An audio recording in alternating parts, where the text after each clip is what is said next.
And we're back with more fun time comic book. I just don't want to call this just comic book reviews. I gotta think of a name for this stuff, but Super Awesome Fun Time. Sure, why not? Super Awesome Fun Time. Kiriyama Sparta. Sarah. We're gonna review some comic books. Well, just one for this video. There's other ones. If you haven't seen it, go check out our Comedian number 4 review. It was weird. Interesting. It was interesting. Interesting. Yeah. And we have, once again, another 2 issues of Before Watchmen out. This time, we get good old Minutemen number 5. There's, Silk Spectre doing her, I just don't like being in front of the camera. Oh my. Yeah, that whole thing. Yeah. And initial impressions, it's Minutemen. If you haven't watched our other videos, and if you're still on the ball about checking out any of the Before Watchmen comics, Minutemen is the one. Yeah. Minutemen. Absolutely. Absolutely. Minutemen is amazing. It's really, really good. Darwin Cook knows his shit. Knows how to draw. Knows how to write. It's beautiful. And this is all with characters we don't know that much about, honestly. So that's part of the fun. Yeah.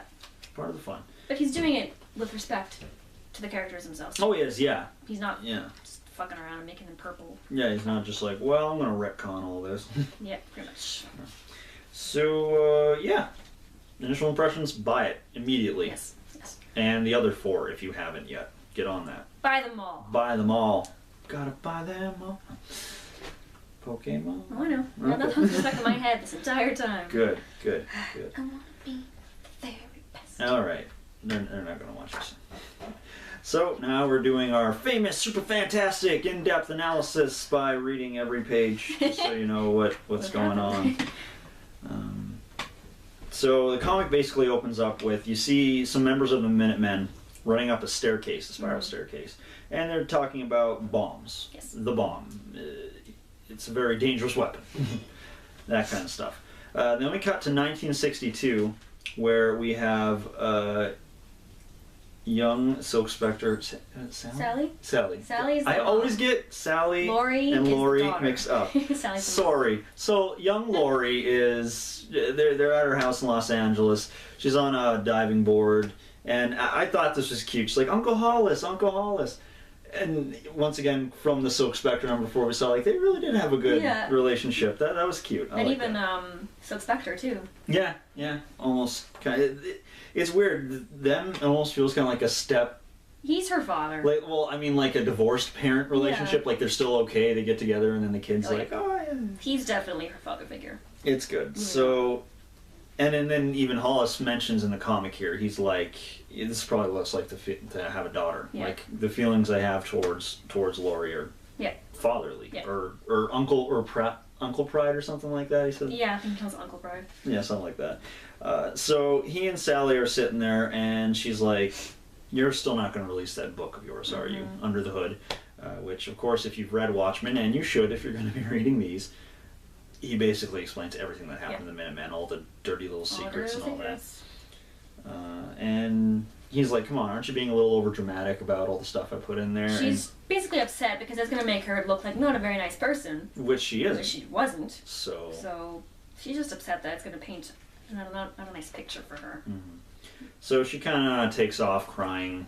And this was cute with Lori getting out. And she's like, why is Mom crying? Like, don't blame yourself, Uncle Hollis. She does that all the time, even when you're not around. That's so sweet. It was, It was really, really sad. Mm-hmm. Then we cut to 1947. Him basically explaining how he felt about Dollar Bill being killed. Yes. As in case you didn't know, Dollar Bill gets his cape stuck in a revolving door at a bank during a bank robbery and he gets gunned down. Because, stuck. There's not much you can really do. And his thoughts on this were pretty good. I like that. Hollis is a really good character. I like him. He is. He's basically explaining how some people saw it as sad and pathetic how it happened. Some even thought it was funny. And he's like, well, excuse me for not laughing with you guys. He really liked him. Because, they were teammates. Good friends. That's good. So we cut forward again to Sally getting married. Kind of. It talks about Hollis and Byron still doing the thing. Working on Silk Spectre's Still working on, not Silk Spectre's, Silhouette's case. It's an S. We're both bad. Oh. We're both bad today. Yep. They're still working on a case. A lot of kids are disappearing and they're dying. They're listening to all of the tapes. Silhouette was looking into it before she got killed by the liquidator. Right. Then we cut to Sally's wedding. And it's funny, too, because she's banging a guy in the bathroom. It looked like Comedian. I thought it was Comedian, too. I don't know if it was supposed to be him or not, but it looked like him. It did. And Hollis even says, her and Larry got hitched, not so much married, but as partnered up. Yeah. So it wasn't so much a marriage in love, but more convenience. Well, in case you didn't know, like, her husband is her manager. Yeah. Too, for being a superhero. Hollis says, too, it might have been not the most romantic affair, but we all were there to wish them well. And I think he also says that they both liked how she got all the attention. Oh, yeah. Is why they got married. Yeah, it says that somewhere in here, but I don't remember where it said that. And then they cut forward to him basically explaining, well, like, the Minutemen are still going on, but they're down to 4 members now. 2 of them are dead, and one of them's married off. Doesn't do it anymore. Doesn't do it anymore. And while researching their whole, they're still looking at the dead kids, they get a call. Mm-hmm. They get a call to come out by Cat Metropolis. Yes, I believe Cat Metropolis. And basically he sounds like something big is coming down. So they make it out there, and there's 2 new heroes with them. Right out of the comic books. Right out of the comic books. Blue Coat and Scout. He's like, oh, I know about them because they shouldn't be real. Yeah, these are actual comic book characters in this universe, but people have shown up dressed as these comic book characters. Yes. It'd be the equivalent as if we got together and like someone was dressed as Batman, and he's like, I'm Batman. It's you. It's me. Whatever. I did Batman. And Hollis even says, you guys, is this a joke? Yeah, like... You guys aren't real. Why are you even here? And the main one, the blue cloak or whatever, he's basically like, no, seriously, we got some stuff going down. You need to come check this out. Basically, last month, he says, a 16-pound ball of enriched uranium was stolen from Los Alamos.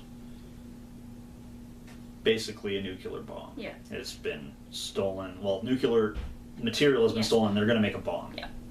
They're going to make a bomb, and they're trying to stop it from happening. They're basically, more or less. Like a group of 6 people, they're being like, we got to go stop people from detonating this bomb. And it turns out they're Japanese. Yeah.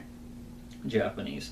And he's like, if you don't believe me, wait until 10 o'clock. That's when they're going to cut all the major frequencies to make their demands. Yeah. And it happens. Yep.